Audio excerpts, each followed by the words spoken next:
thinking back at what your dad did, what are some of the things that you definitely don't do that your dad did? Well, I don't hit my kids. That was something that I was against. Because you got spanked. I got spanked a lot.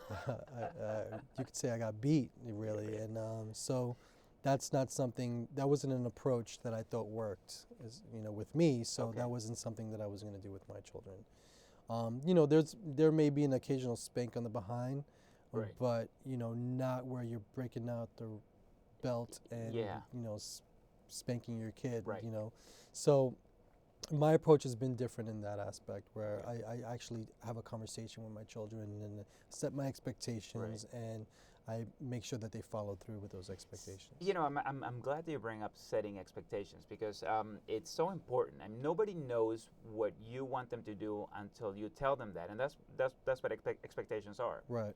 Guidelines. Right. So if you tell your children, this is what I expect you to do, now they know. Right. If you don't do that, And you reinforce it. And you reinforce it, and you use consistency. consistency. Routine is important. Mhm. Doing the same things every day. That way they get used to it, and that's Yeah. kind of worked. Right. But that's pretty cool. So you became a coach I did. because Well, my children were a little leery. My son was a little leery about joining the program. There was a need. I had signed up as an assistant, and one day I got a call saying, "Hey, this guy dropped out, and we need a coach." And I'm like, "Okay, sure, I'll try this," not knowing anything about soccer, right, but learned very quickly.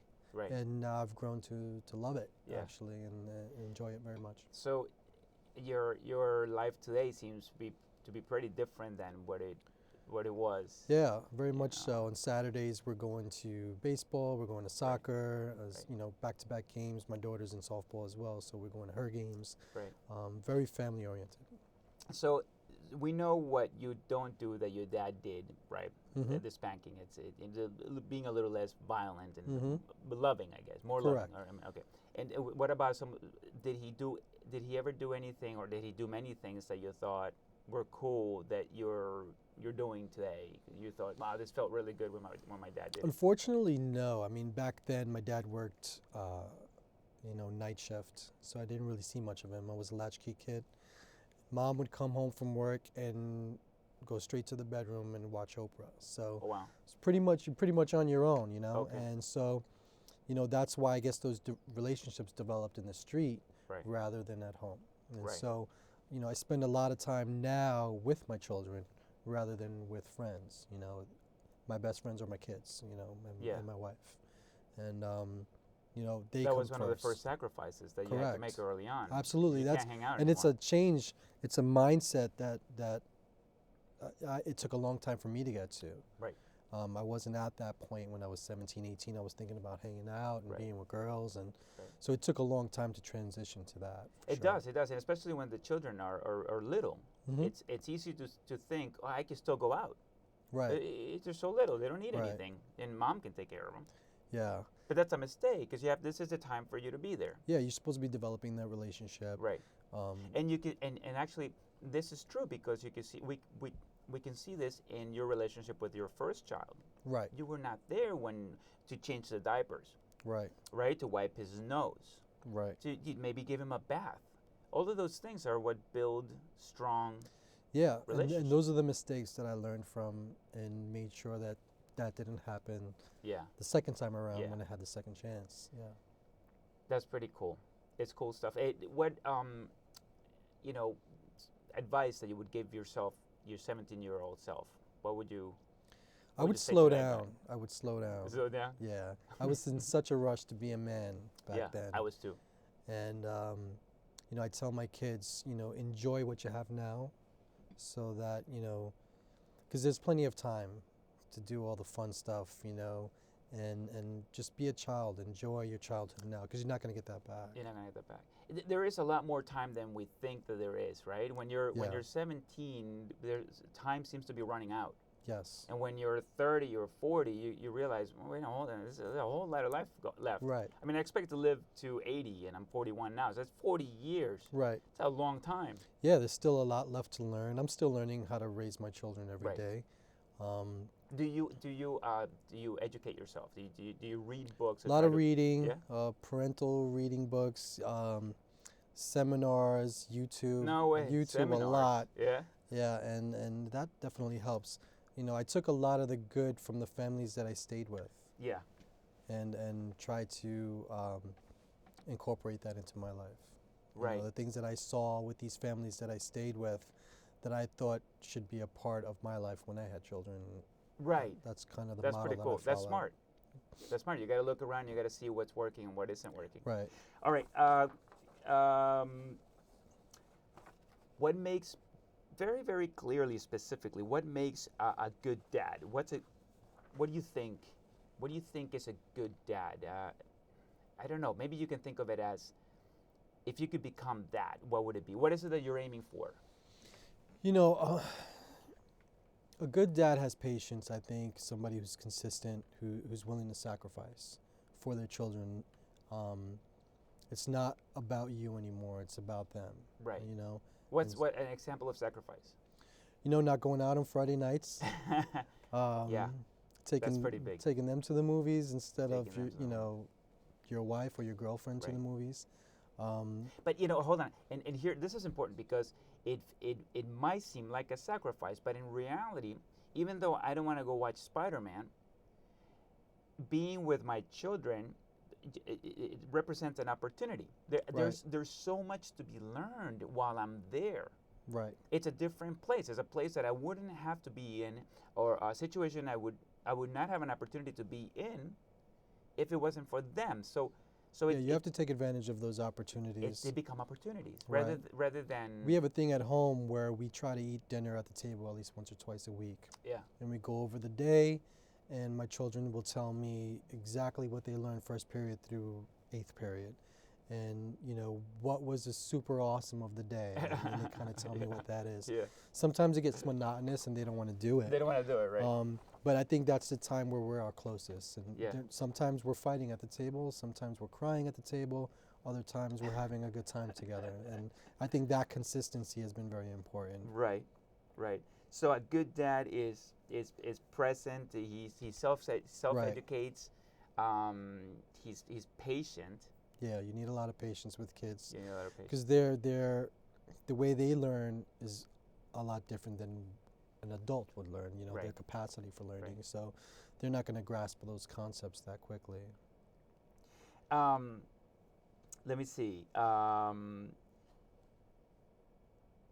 Why do you think it is so difficult to communicate with children? Well, I think they have these assumptions where for my youngest son, he's always right. He knows that it's Right. supposed to go this way, not Right, this way. right. And so, I try to remind him that I'm doing these things from experience. Yeah, that's funny. He knows he's right. So yeah, so I started realizing that from their point of view, they are right.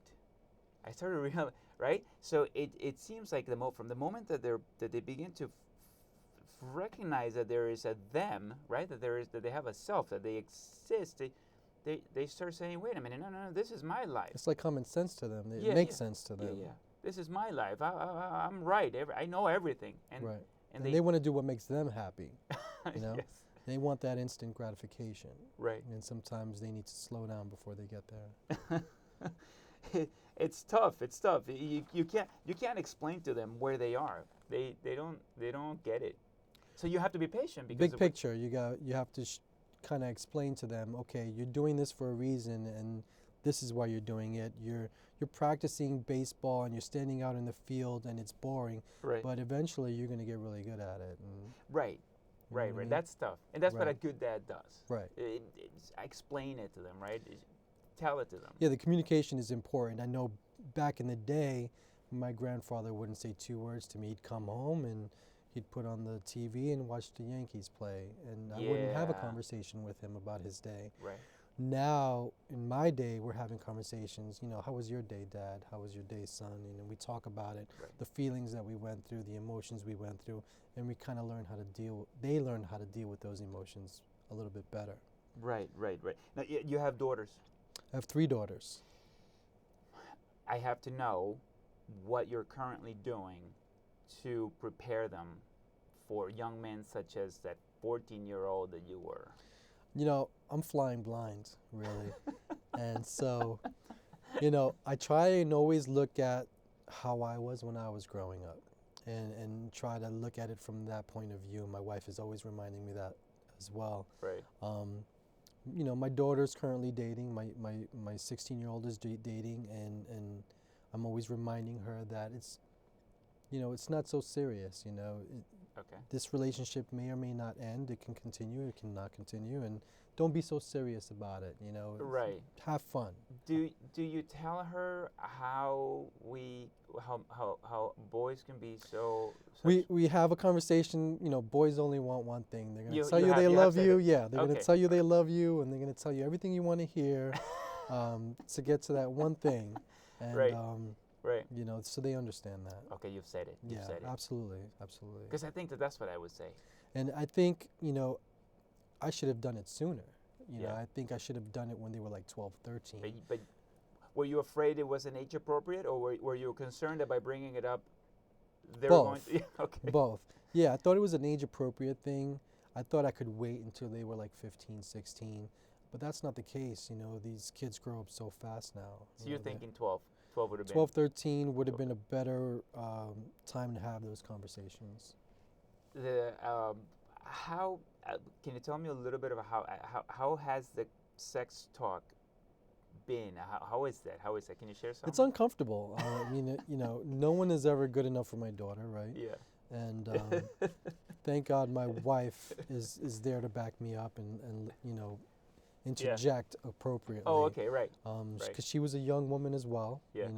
And women, her especially, she would tell me that they have the same kind of urges that boys do. Right. So you need to keep that in mind. Keep that in mind. Yeah. And it's tough. It's something Yeah. you don't want to face, but you really have no choice. And your boys, your oldest boy now is. He's 22. He's 22. Okay. Yeah. But in the second.